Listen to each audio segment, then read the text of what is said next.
Today on the Wall Street Coach podcast with Kim and Curtin.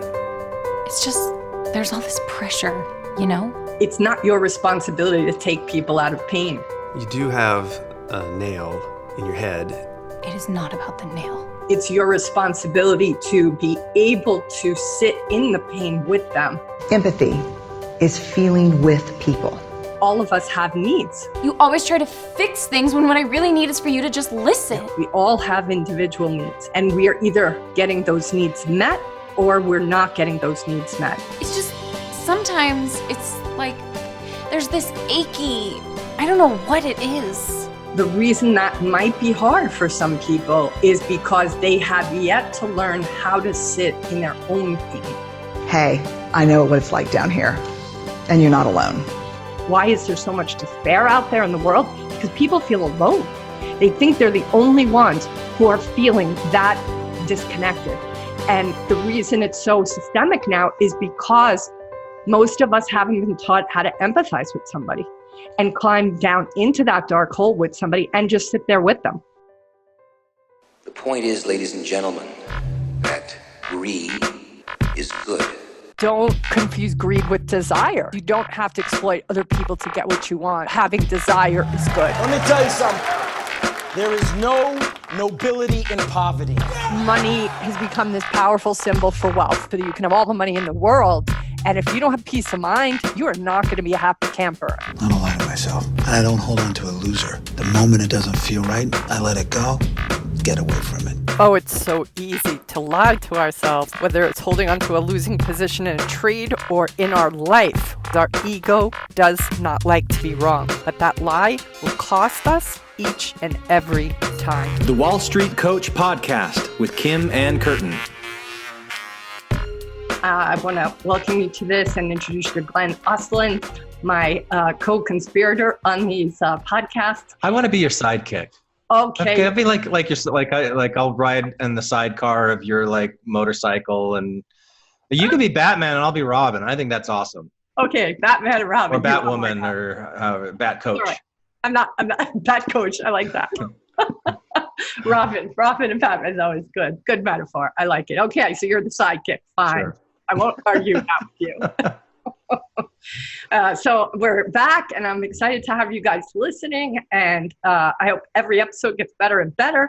And we have a couple of surprises for you today because Glenn is so creative. He found something that is going to be fun to use in this podcast we're going to share with you. So today we're going to talk about self and other empathy, and it is definitely one of my 5 practices that I have mentioned in my book, Transforming Wall Street. And it is also a practice that I think is probably one of the most profound and paradigm-changing practices I've ever been introduced to. We're going to share with you a video that some of you may have seen. It's a short video, less than 3 minutes, and it explains by the one and only Brené Brown the difference between sympathy versus empathy. A lot of people mix them up, and I think this video is the most succinct distillation of what the difference between the two is. And I think it's important for that context to be set at the start of this, so we will roll it. So what is empathy, and why is it very different than sympathy? Empathy fuels connection. Sympathy drives disconnection. Empathy, it's very interesting. Theresa Wiseman is a nursing scholar who studied professions, very diverse professions where empathy is relevant, and came up with 4 qualities of empathy. Perspective taking, the ability to take the perspective of another person or recognize their perspective as their truth. Staying out of judgment, not easy when you enjoy it as much as most of us do. Recognizing emotion in other people and then communicating that. Empathy is feeling with people. And to me, I always think of empathy as this kind of sacred space when someone's kind of in a deep hole and they shout out from the bottom and they say, I'm stuck, it's dark, I'm overwhelmed. And then we look and we say, hey, and climb down. I know what it's like down here, and you're not alone. Sympathy is, ooh, it's bad, no, you want a sandwich?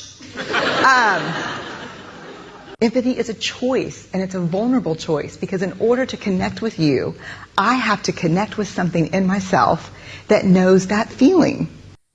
Rarely, if ever, does an empathic response begin with "at least." And we do it all the time. Because you know what? Someone just shared something with us that's incredibly painful, and we're trying to silver lining it. I don't think that's a verb, but I'm using it as one. We're trying to put the silver lining around it. So, I had a miscarriage. Oh, at least you know you can get pregnant. I think my marriage is falling apart. At least you have a marriage. John's getting kicked out of school. At least Sarah is an A student. But one of the things we do sometimes in the face of very difficult conversations is we try to make things better. If I share something with you that's very difficult, I'd rather you say, "I don't even know what to say right now, I'm just so glad you told me." Because the truth is, rarely can a response make something better. What makes something better is connection. I love that she speaks about, that people, when they are attempting, they are stuck with the person being in pain, and they feel that the best and most heartfelt thing to do is to take them out of that pain. And I think the key to being able to give empathy instead of sympathy is to realize that it's not your responsibility to take people out of pain. It's your responsibility to be able to sit in the pain with them. And the reason that might be hard for some people is because they have yet to learn how to sit in their own pain. So if you can't even sit in your own pain, how the heck are you going to sit in somebody else's pain? And at the beginning of that video, she talks about to be able to have empathy, you need to be able to connect to something in yourself that you can relate to that person's experience. And if you haven't practiced your own being with hard to be with feelings, then it's going to be very hard for you to be able to find that within yourself. I had a hard time with this the first time I saw it. Tell me more. I really didn't like she says something that it seemed very pithy to me, like very cute, like very poetic, nice parallelism, that empathy fuels connection, sympathy drives disconnection. Yeah. And I just went, that really bothered me, and that she didn't really pause to explain it or justify it at all. And then what I was really interested in was the definition of empathy. And she said there's 4 characteristics of empathy, but went through them pretty quickly. And that might be the way that this YouTube video was edited, because it sounds to me like this was part of a larger lecture, and she probably said more than actually got put into this animated YouTube clip. But do you remember what those 4 things were? The first one was perception. Was that it? 4 qualities of empathy: perspective taking, staying out of judgment, recognizing emotion in other people, and then communicating that. The first one was perspective taking. The perspective taking. To be able to step into what somebody's perspective on something is. This is why I think she says the drives connection fuels disconnection with sympathy, because sympathy is in that moment then not about that other person, but it's about you. You're caught up in your own discomfort. You're caught up in your own pain of whatever has happened to you. And in that moment, when somebody's sharing their pain with you, it isn't about you and your pain and discomfort in that moment. It's actually about them and their pain. And if you go to sympathy, what you've done is you're basically trying to mitigate the discomfort you have with that person's pain. And that in that moment, it's really not about you. It's about them. Does that make sense? I guess the thing, the way that I always understood sympathy, when I would talk about sympathy or you're being sympathetic to people, is, people would tell me, oh, you're not being sympathetic enough. And so I was raised to think that I needed to be sympathetic, and that was the way that I show that I care. That's the way that I am there and present for people. And now Brene Brown comes around with this really cute little bait and switch. Well, actually, you should be doing. Sympathy, all that what you were told all those years is actually a bad thing. It's going to drive disconnection. What you really need is empathy. And when you put an emp in front of a thing instead of a simp in front of it's different kind of pathology, which is what, feeling? Is that what pathology is? Well, empathy is feeling with. Sympathy is sort of noticing. It's like a likeness. Correct. It's as if, and I'm almost tempted to read a description of the difference. This is, and I just want to say that it's not just Brene Brown who's talking. Sure. Yeah, and I'm just talking about my immediate response when I first saw this, like 5 or 6 years ago, whenever I first did, and I was really cynical. I think it's really important because I don't think you're the only one who was cynical. Yeah, and I think it's confusing to people because they have been raised to be sympathetic. And to be sympathetic is different than being empathetic. And, nobody's had that word empathy really taught to them. Certainly not taught to be empathetic to themselves.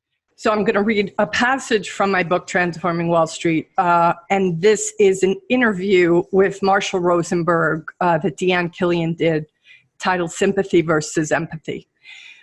Having strong feelings inside and being aware of them is sympathy, not empathy. So if I say to someone who's hurting, gee whiz, I feel sad when you say that, this is an example of sympathy and not empathy. If you can remember when you had pain in your body and got lost in a good book, that is empathy. The pain hadn't changed, but you were no longer aware of it. You were sort of out visiting the book at that moment. With empathy, we are with the other person. Not that we feel their feelings, but that we are with them while they are feeling their feelings. If I take my mind away from the person for 1 second, I may notice I have strong feelings. If so, I don't try to push my feelings down. I say, go back to them. My own feelings tell me that I'm not with the other person. I'm home again, if you will, inside yourself. So you go back to the other person. However, there are times when your pain might be too great. And if so, you're not going to be able to empathize. So you can say, I'm in so much pain right now, hearing some of the things that you've said. I'm not really able to listen. Could you give me a few moments to deal with that so I can go back to hearing you? It's important not to mix up empathy with sympathy, because when someone is in pain and then I say, oh, I understand how you feel and I feel so sad about that, I take the flow away from them and bring their attention over to me instead of letting it stay there with them. So I'll stop there and see if that helps with the explanation a little bit. Glenn, what do you think with that paragraph? I like that quote. I'm not really sure what to say. I guess I wonder what anybody might say in response to or against empathy. I got an audiobook years ago called Against Empathy. I never actually listened to it. I'll probably go and listen to it after we're done talking now to just hear what this guy's saying. It could be that he's advocating radical candor. There has been a movement out there. There's a book called Radical Candor. I can't remember the woman's name who wrote the book. And it's a fabulous perspective on so much of the, beating around the bush that happens in the corporate environment. People, leaders not telling you exactly where you stand and, pretending like you're in better shape than you are. And I do think radical candor is sort of a branch off of empathy. It's pulling the Band-Aid off in one fell swoop instead of slowly peeling it up, but radical candor works if you truly are coming from an empathic place, if you're coming from empathically connecting to what might be going on for that person. I think in radical candor, you're not necessarily motivated by just comforting the person. You're there to give them hard to truth news. But for you to give radical candor, there has to be trust for it to be received. And people are more likely to trust you if they feel you can empathize with them. They will not trust you if they think you judge them. And that is part of what I think, unfortunately, sympathy feels like most of the time. when we express pain and somebody responds with at least, we feel somewhat judged, as though we should have been more grateful, or as if we should be focused on our positive, and they're not giving us the space to just be with the disappointment in the moment. And that's, I think, again, the ability to have empathy for anybody else, it begins with ourselves. And that is, I think, part of why it's hard for people to step into empathy for other people, because most people are not practitioners of self-empathy. We're very hard on ourselves. We have these inner gremlins. We have these inner critics that get all ruffled up if we make a mistake. And rarely do we meet ourselves with empathic connection internally to our humanity. We judge ourselves. We make ourselves wrong. We shame ourselves. We say we are not worthy of certain things just because we're human. And that, to me, is the step one. So when I speak as a practice to self-empathy or other empathy, sometimes I don't even talk to people about having empathy for anybody else, because they have to just spend a lot of time recognizing what it means to give themselves empathy. That's where we begin. And that's the first place, and what do I liken empathy to? I liken it to oxygen. I liken it to the oxygen mask that would come down on a plane that they would tell you to put on your face before you're even your child.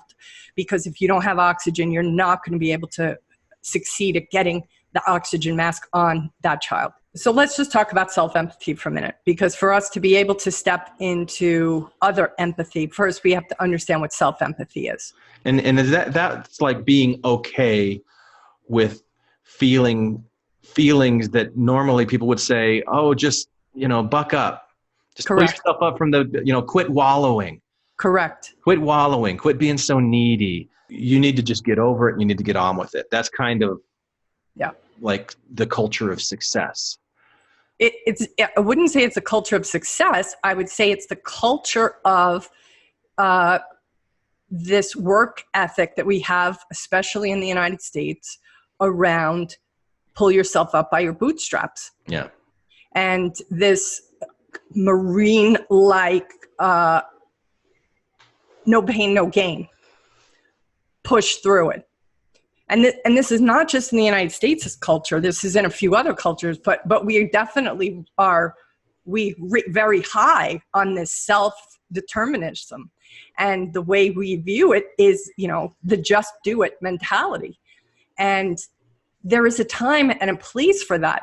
But in my experience, people and their ability to find themselves getting past the roadblocks is rarely done with a stick where you beat yourself to a pulp. I believe that most people are able to go the distance if they receive comfort to a degree. I'm not talking about being, somebody who is soft, but that's the problem. People think giving yourself empathy or giving empathy to somebody else makes you soft. And I would say, actually, it strengthens you, because I see empathy as oxygen. So if we take the example of a drowning man, they say the best practice of a lifeguard is to have 2 lifeguards go out to a drowning man. Why? Because the first lifeguard that reaches that drowning man is probably going to be pushed under, because that man is desperate for air. We are that drowning man, all of us. Everybody around us is that drowning man. The drowning man is a metaphor, in my experience, for a person who's not getting any of their needs met. If you're not getting your basic needs met, your ability to have empathy is going to be compromised. So what I try to say to people, and this work around self-empathy and other empathy is built upon the house of what I learned through Marshall Rosenberg's work, Nonviolent Communication.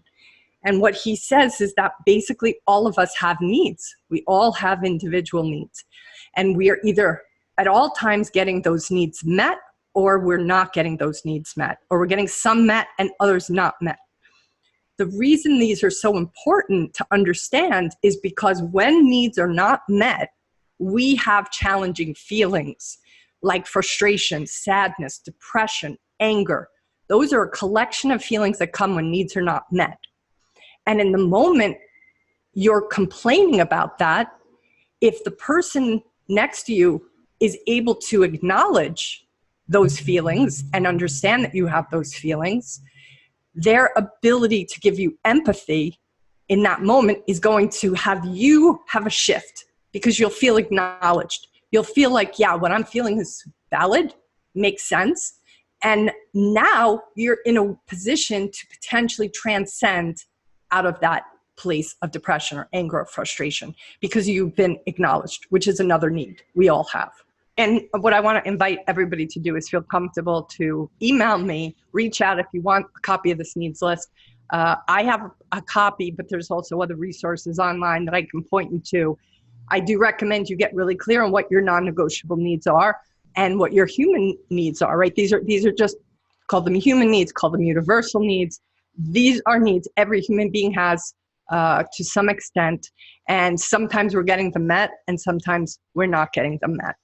So I'll just read a handful from a few columns. Acceptance, affection, appreciation, belonging. I'm going to continue to read, but I think what I'm going to say are, I'm going to read needs that I see right now in the commons, so to speak, not getting met. So what I hear from clients, what I hear from friends and colleagues, and what I see out there in social media and in the news. These are I'm going to speak specifically to some needs that I see all of us right now at this time in this place, 2019, with all that's happening in the world. These are needs I don't see most of us getting met. So here, I'm going to just read aloud from this list. I'm going to just quickly put up on the screen. This is the list I'm reading from.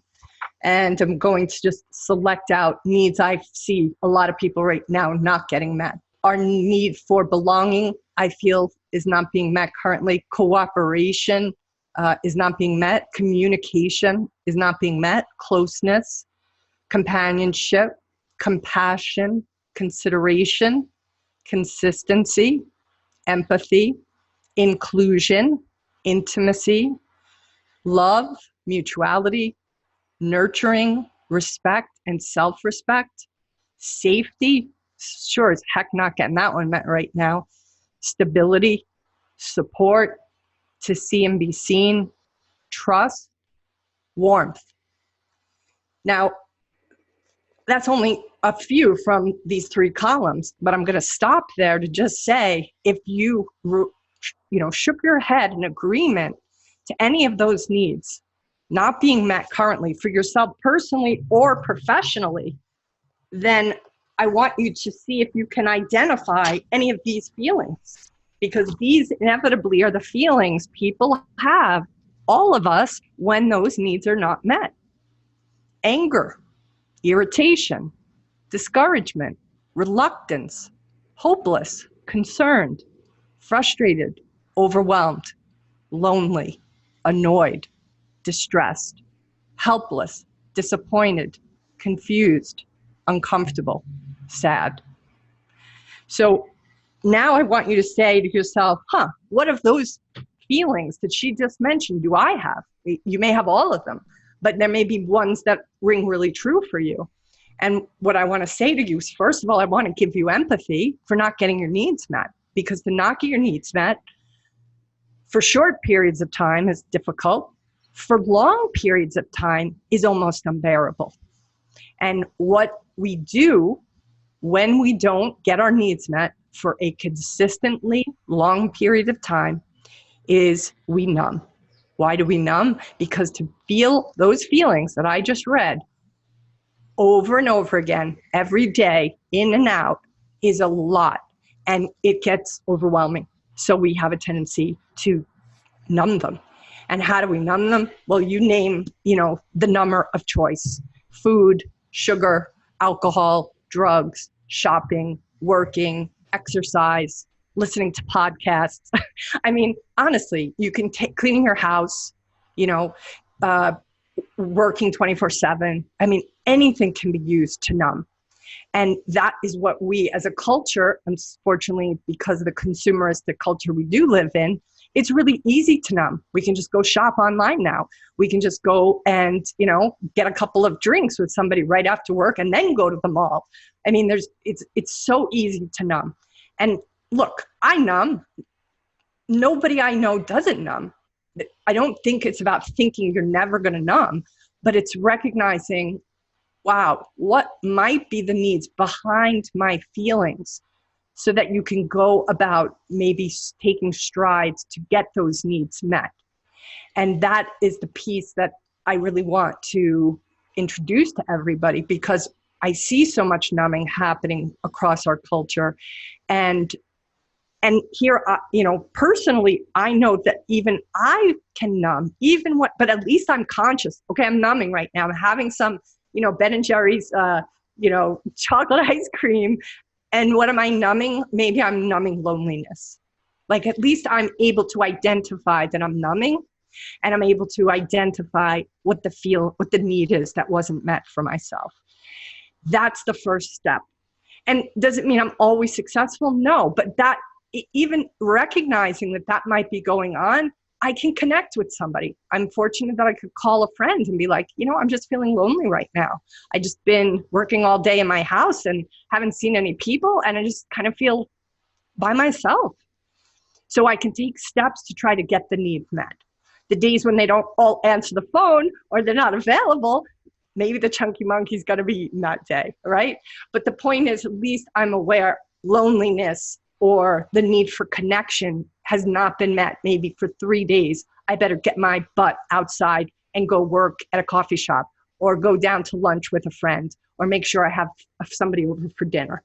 That is the way we can begin to combat whatever the needs are that we're not having met over time. As you were going through all of those needs and then the emotions, I kept thinking about the drowning man analogy, that when we're not getting our needs met, we do get in this state because of those emotions that we're feeling, anger, loneliness, frustration, etc. It is kind of like a drowning man that's flailing around and can't really focus. Even when there's somebody that comes to help, you can't really focus on that if you're so in those emotions. Correct.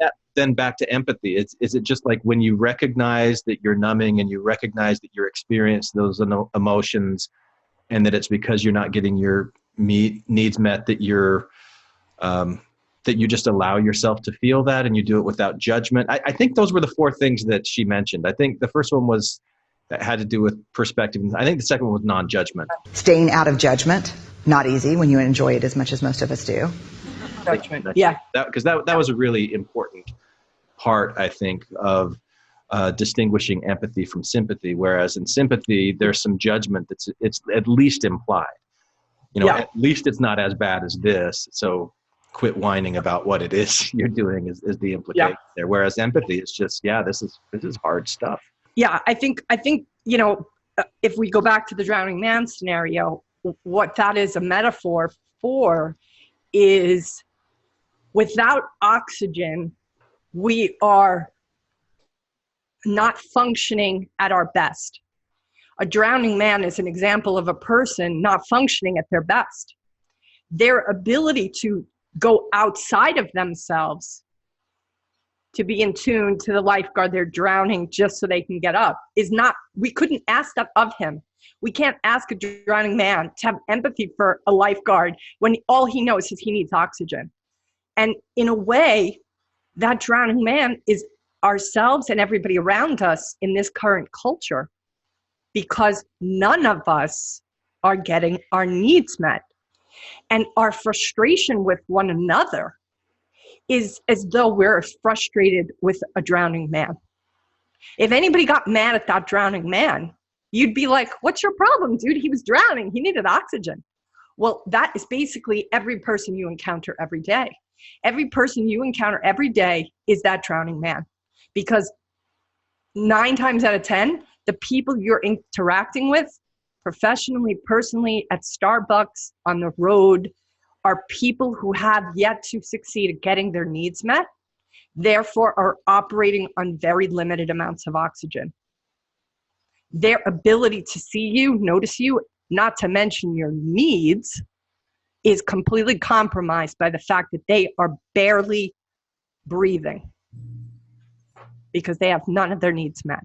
I'm so tempted to say, at least they're breathing, but I don't want to belittle what you're saying, what you're doing here, Kim. You know, one of the other issues that I had the first time I saw that Brene Brown video, and you know, empathy kind of entered into my lexicon, was this. I see a way that people use it, or I guess I was being judgmental at the time, and I was thinking there are times when there's a solution to a problem that's pretty easy to see, and somebody's not really grabbing that solution. They're just, and here's this word again, wallowing in their feelings of victimhood or sadness or things like, stop it. Quit telling yourself this story of being a victim. Get out of the hole and move on with your life. That there's got to be times where that's appropriate. Maybe there's times where it's not appropriate. Maybe there's times where it is appropriate. I don't know. That's how I felt at the time I saw it. I'm so glad you speak to that. And honestly, I feel like the video that you share, that we're going to share with everybody, it's the perfect time for that video. Yeah, I did that on purpose. So good. I took the lead. So we're going to share this great video with you now that's talking about what Glenn's describing, and we'll come back in a couple of minutes to discuss it and pull it apart. It's freaking hilarious. And it also, I think, proves my point about how important empathy is, but we'll see. We'll pull it apart in a minute. It's just, there's all this pressure, you know? And sometimes it feels like it's right up on me, and I can just feel it, like literally feel it in my head, and it's relentless. And I don't know if it's going to stop. I mean, that's the thing that scares me the most, is that I don't know if it's ever going to stop. Yeah. Well, you do have a nail in your head. It is not about the nail. Are you sure? Because, I mean, I'll bet if we got that out of there... Stop trying to fix it. No, I'm not trying to fix it. I'm just pointing out that maybe the nail is causing... You always do this. You always try to fix things when what I really need is for you to just listen. No, see, I don't think that is what you need. I think what you need is to get the nail See, out. you're not even listening now. Okay, fine. I will listen. Fine. It's just... Sometimes it's like there's this achy... I don't know what it is. And I'm not sleeping very well at all. And all my sweaters are snagged. I mean, all of them. Yeah, that sounds really hard. It is. Thank you. Ow! Oh, come on. Ow. If you would just... Don't... Try to see things my way. Oh my God. So first, I just have to say it's very funny, and I can't help but laugh because it is hilarious. Is there anything you want to say about it before I've just had so many experiences like that. I think there's a gender thing in here too, and maybe it's just stereotyping. Definitely. But Thanks for saying that. Playing around with the gender stereotype in here, What did you say? What'd you say? I think I said they're playing around with the gender stereotyping in this video. Absolutely. And so I think it's worth talking about. You know, would she be better off if the nail were just pulled out of her forehead and you weren't spending so much time wondering why all of your sweaters are snagged? All of them. I just don't know what the problem is. I don't get it. You know, maybe if you took the nail out of your head, stop telling me that it's my fault. Right. You're telling me that it's my fault. It's not my fault. It's somebody else's fault. Like, no, you got a nail in your head. You can pull it out. No, I can't. It's not that simple. Things aren't that simple. You know, those places where I get frustrated, and there's a lack of patience and stuff. So you can help me out here, Kim. Yeah, well, it's great because I do think the gender ways of seeing things are radically different, and I do think it is, you know, kind of diminishing women a little bit by having the nail in her head, like as if she just doesn't see that. And the reason I still subscribe to the belief that empathy works is because at the end of that video, you see him just say, "That must be really hard." And as soon as he says that to her, she starts to soften. Right. So I believe that perhaps had he been able to just meet her with empathy, what happens when you receive empathy is trust and connection built. So his observation of the nail, or the metaphor that the nail represents, his ability to weigh in on that is only going to come if she trusts him, if she feels he's on her side in that dialogue, if she feels he empathizes with her pain. And if he only was able to meet her with empathy at the start of that conversation, perhaps by the end, she would have been open to his observation.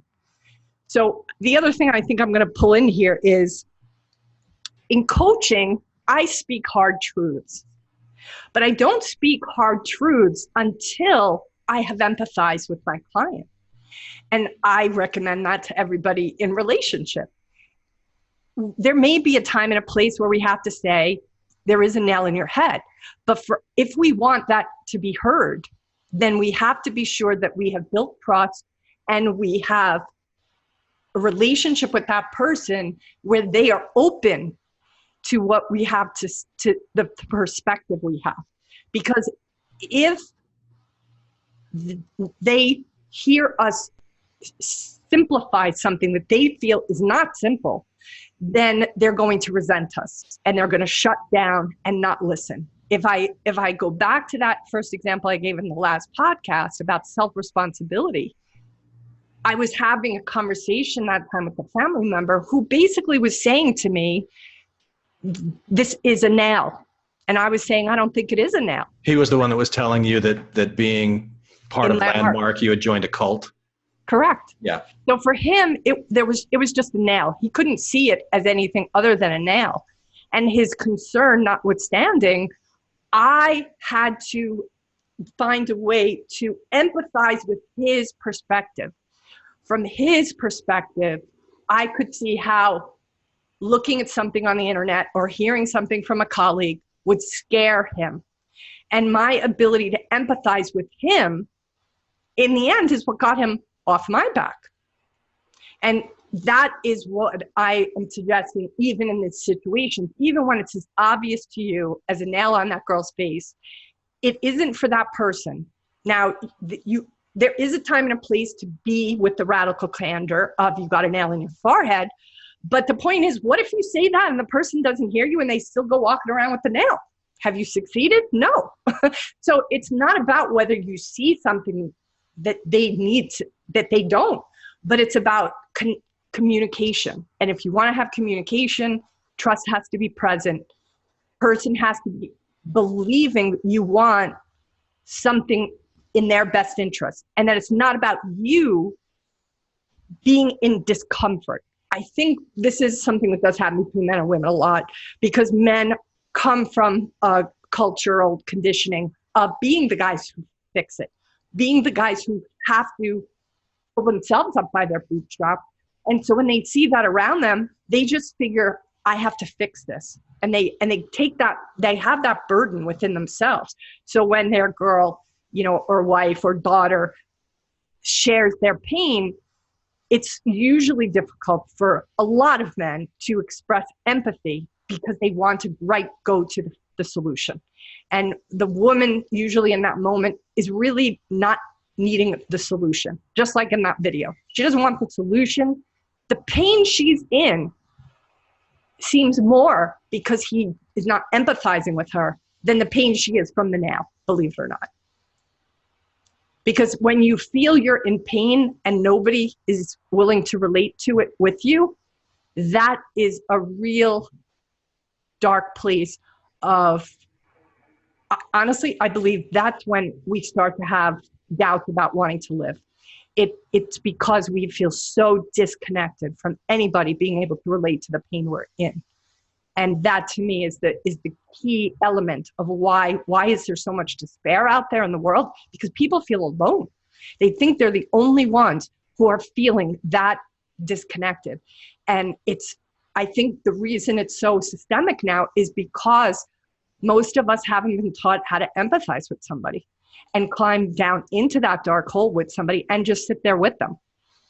And because it asks a lot of us. And you know, even at the beginning when I first started bringing a team of coaches together, one of the qualities I looked for in all the coaches I hired, more importantly than their credentials or their experience, was, were they doing work on themselves? Were they themselves engaged in coaching? Were they themselves experiencing a relationship with somebody where they had empathy? Because I really got that it was those who were able to sit in the dark night of the soul, they themselves have their own dark night of their soul. They were the ones who were going to best accompany their client inevitably to that place. Now, does that happen with every client? No, but you'd be surprised. I can't tell you how many times you go into a client session, client's very clear what they want to work on, and then you start coaching and something completely different shows up. And if you, as the coach, have not been able to go to that cavern of darkness and face the dragon that you yourself have, you're not going to be able to have what you need when that client needs to go there themselves. And the reason I think it's hard for us to find empathy from those around us is because nobody's been taught how to do it for themselves. That's why they don't know how to do it for us. So how do you do it for yourself, Kim? You begin by noticing that your need was not met, that your need for connection or that your need for safety when taking your kid to the mall or to a baseball game isn't being met. Notice what needs of yours are not met. And then identify the feelings you're having because of that. And then self-talk is, wow, I can't believe I'm not getting my need for connection met. Or I can't believe I'm not getting my need for respect met. So I said in the last podcast, I bring in the example of a car cutting you off in traffic. When that happens to me, the first thing I do is I acknowledge that I'm angry. I get really angry when somebody flies past me, risks my life, risks their life, risks the guys in the oncoming line. We only have 2-lane highways here in Hawaii on the Big Island because it's a small island. So we have 1 lane here, 1 lane coming in the opposite direction. So there's no passing lane. So God forbid, you know, there's somebody behind you who wants to go faster than you. He's just waiting for the second he can to pass you on the left into oncoming traffic. And there are times when that's been done when there's really not enough space for him to do that. And I get really angry. So what happens is this is the step-by-step that happens in my head in a matter of seconds now, because I've been practicing this for 20 years. I'll say to myself, wow, my need for respect, my need for safety, my need for, you know, to be seen, all of those were now just not met. Son of a bitch, you know, I'll be cursing, I'll be mad, and I'll notice that all of these needs did not get met in my own car to myself. And then I'll give myself empathy, because not getting those needs met sucks. And I'll acknowledge that to myself. I'll say, wow, my need for them, not all those needs not getting met, that does not feel good. And just naming them takes the edge off them. Not that they're going to all immediately get met, but in that moment, even my recognition that those didn't get met does take the edge off of it. Then and only then, and trust me, this takes practice, and the less triggered you are, the easier it is.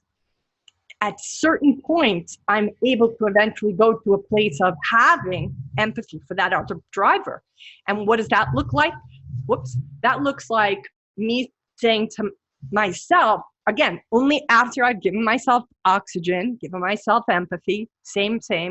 I'll say, maybe that kid today, if he's late to work, he gets fired.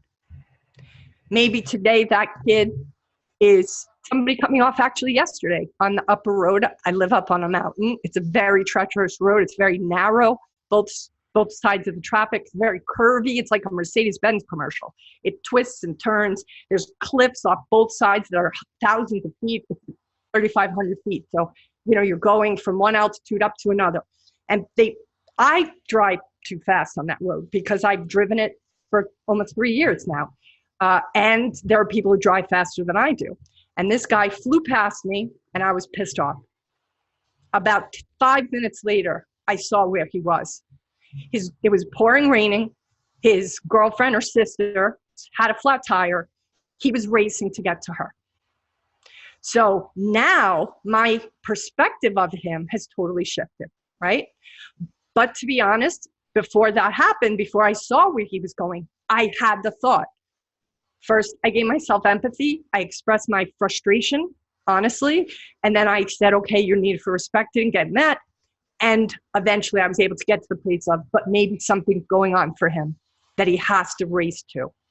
And I was so blown away that I got to witness what he was racing to, because we rarely ever get that opportunity. So there she was in the rain by herself, standing by her car with her flat tire. And he was like, doing whatever he could to. And so there was an example of how I gave myself empathy first, which in turn allowed me to have empathy for him. And then in the end, I saw, wow, here, this guy he was not in tune to my needs because he wanted to get to his sister, right? Or his girlfriend or whatever. Nice. Yeah. This is great. I'm so glad that, you're pushing back and asking these questions, because if you're having questions, everybody will have questions. So it's better that we pull it apart and then I'm challenged than not.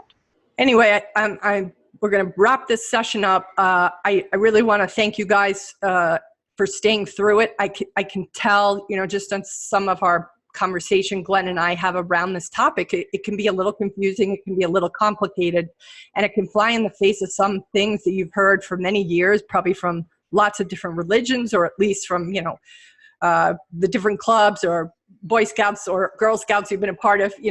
I think this is a radical paradigm shift, and I promise you it'll be worth it in the end. So my suggestion, if you want to take it on, send me an email. I'll send you a universal needs list. Get connected to what your needs are, and then see just how many of them you're getting met or not getting met. And that will elicit you to have some empathy for yourself. Right now, that's more important to me than you having empathy for somebody else. If I can get all the listeners on this call to begin to express self-empathy to themselves and to begin to be less hard on themselves, that will be a miracle. And that to me right now is the most important piece of the puzzle. So please reach out to me if you have any questions or thoughts, kim@thewallstreetcoach.com. And I'm going to be happy to answer any of your questions. And if you want to look for further information about this work, universal needs and or nonviolent communication, please check out Marshall Rosenberg's book, Speak Peace in a World of Conflict. And his other book is Nonviolent Communication. Also 2 websites with lots of free information, and those are cnvc.org. And the other website is nonviolentcommunication.com. Additionally, on Amazon, there's a bunch of booklets that are written by Marshall Rosenberg that are about maybe 30 pages long. They're very short, specific to child rearing, specific to couples, specific to the emotion of anger and how to navigate it. All those little booklets are fantastic and very helpful at understanding its work. I also just want to say quickly that I have been practicing or a student of this work, NVC for short, nonviolent communication, for probably 20 years now. And I still have a long way to go. So give yourself lots of patience and empathy for learning it. It takes some time. It takes a little getting used to. It feels like a lot to juggle at once. So be patient. It'll take a little time, but it'll be worth it in the end. This has been the Wall Street Coach Podcast with Kim and Curtin. Find her on the web at thewallstreetcoach.com and sign up for her newsletter, get a copy of her book, or schedule a time to chat with Kim yourself. And if you like this podcast, please give it a 5-star rating and write a short review on iTunes. Thank you for listening. This podcast has been produced by Ear Candy Productions.